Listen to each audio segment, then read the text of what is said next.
안녕하세요. 산드라입니다. 오늘은 의료기기 판매업 신고를 해볼 건데요.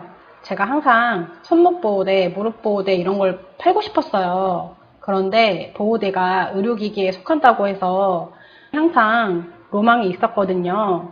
왜냐하면 의료기기 판매업 신고를 하기 위해서는 사업장 소재지 조건도 되게 까다로워가지고 엄두를 아예 못 냈어요. 사업장 소재지 조건이 어떻게 되냐면 2종 근린생활시설이어야 하고요. 쉽게 설명드리면 2종 근린생활시설은 서점, 동물병원 이런 편의시설 상가가 되게 많아요.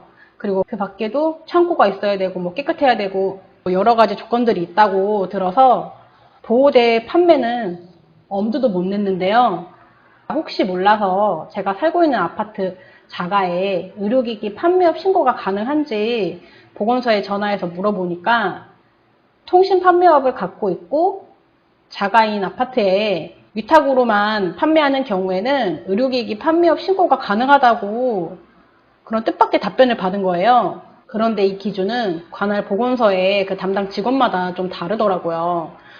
제가 부산에도 사업자가 있어서 그 관할 보건소에 연락을 해보니까 그쪽은 안 된다고 하더라고요.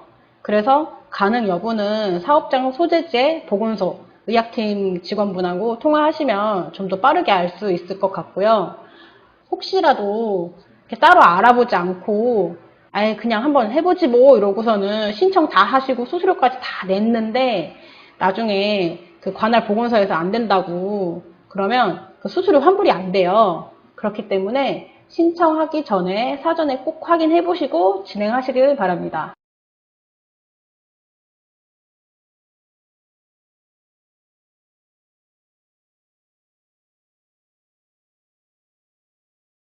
네, 그렇다면 본격적으로 의료기기 판매업 신고를 해볼 건데요.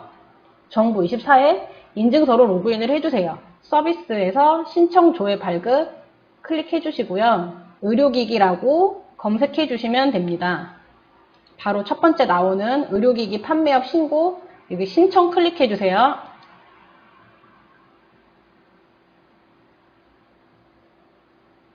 의료기기 판매업 신고가 나오네요.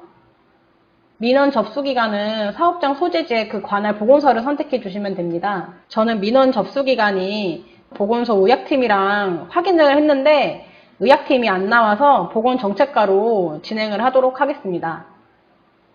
보시면 신고인하고 영업소가 있는데요. 신고인은 그야말로 제 정보, 이름, 주민등록번호, 연락처, 제 거주지 넣어주시면 되고요. 영업소는 사업자 등록증에 나와 있는 내용을 그대로 넣어주시면 되는데요. 영업소명은 사업자 등록증에 나와 있는 상호명, 영업소명과 상호명은 일치해야 하고요. 주소는 사업장 소재지를 넣어주시면 됩니다.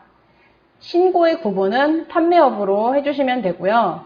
담당자 성명, 전화번호도 적어주시면 됩니다. 수령 방법은 방문 수령밖에 없어요. 집에서 출력하면 정말 좋을 텐데 방문 수령 클릭해 주시고요. 수령 기간 선택해 주시고요. 발급 부수 함부로 선택해 주시면 되고요. 신청일은 오늘 날짜 넣어주시면 됩니다. 구비서류 열람 사전 동의 전체 선택 체크되어 있는지 확인해 보시고요. 민원 신청하기 클릭해 주세요.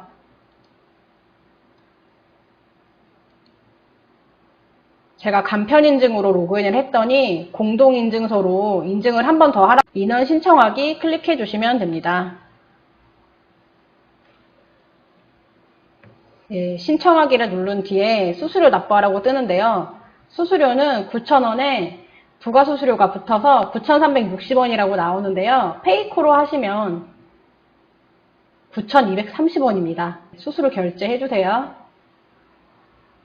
수수료 결제를 완료하시면 정부24 나의 서비스 신청 내역에서 진행 중인 상황이 확인이 됩니다. 그런데 여기서 끝이 아니에요. 한 이틀 뒤면 보건소에서 연락이 오는데요. 추가로 필요한 서류를 제출해달라는 내용이에요.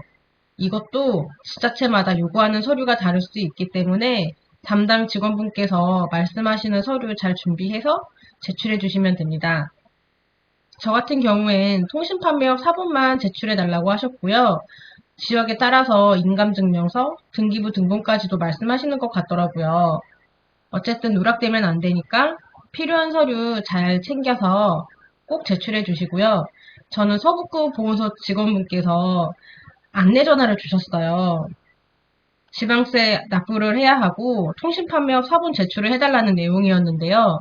제출 방법으로는 팩스로 제출하거나 아니면 의료기기 판매업 신고증 받으러 올 때 사본 제출해주세요 라고 하셔서 그럼 저는 수령하러 가는 날 사본 제출하겠다고 하고 전화를 끊었어요. 그리고 나서 지방세 납부를 했는데요. 지방세는 신청한 사업자별로 납부를 해주셔야 돼요. 저는 두 개의 사업자에 대해서 의료기기 판매업 신고를 했기 때문에 지방세 두 건을 납부하였고요. 핸드폰에 미텍스 어플로 납부를 했습니다. 그리고 나서 의료기기 판매업 수령에 관한 문자가 왔고요. 네, 바로 이런 내용인데요. 신고 수리를 하였고 지방세 납부한 영수증 지참해서 보건소 와달라는 내용이었어요. 그리고 정부24 들어가서 확인해 보니까 여기 처리 상태가 처리 완료로 바뀐 걸 확인을 했고요. 그렇게 저는 보건소 방문할 때 신분증, 통신판매업 사본, 그리고 미특스에서 제가 지방세 납부한 납부 결과를 보여드렸어요. 그리고 나서 신고증 수령을 완료하였습니다. 신고증을 받는다고 해서 바로 의료기기 판매할 수 있는 것은 아니고요. 관세청에 알아본 결과 해외 구매 대행으로는 의료기기 판매가 거의 불가하다고 하시더라고요. 그렇기 때문에 국내 위탁 판매로 진행을 해야 하는데요. 의료기기 도매처에서는 의료기기 판매업 신고증과 더불어 사업자 등록증 제출을 원하는데요. 이때 사업자 등록증에 의료기기 판매에 관련된 업종이 추가되어 있지 않으면 회원가입이 거의 불가능하다고 보면 됩니다. 그렇기 때문에 사업자 등록증에 관련 업종 코드를 추가해 주셔야 되는데요. 이 내용을 영상에 이어서 진행을 하려고 하니까 너무 길어져서 사업자 등록증에 업종 추가하는 내용은 제가 다른 영상으로 만들어서 올리도록 할게요. 의료기기라고 하면 되게 멀게만 느껴지고 내가 하면 안 될 것 같고 이렇긴 한데요. 딱히 어려운 건 없고 뭐 손목보호대도 의료기기에 속하고 우리가 평소에 쓰는 마스크도 의료기기에 속하기 때문에 쉽게 접근하면 또 쉬운 게 의료기기 아닐까 싶은 생각이 들더라고요. 뭐 국내 위탁을 하던 어떻게 하던 새롭게 한번 도전해보는 것도 나쁘진 않겠다. 다양한 파이프라인을 만들 수도 있겠다 싶은 생각이 또 들더라고요. 네, 이상 의료기기 판매업 신고하는 방법에 대해서 알아보았습니다. 이번 영상은 여기서 마칠게요. 그럼 저는 다음 영상으로 찾아뵙도록 할게요. 긴 영상 시청해주셔서 감사합니다.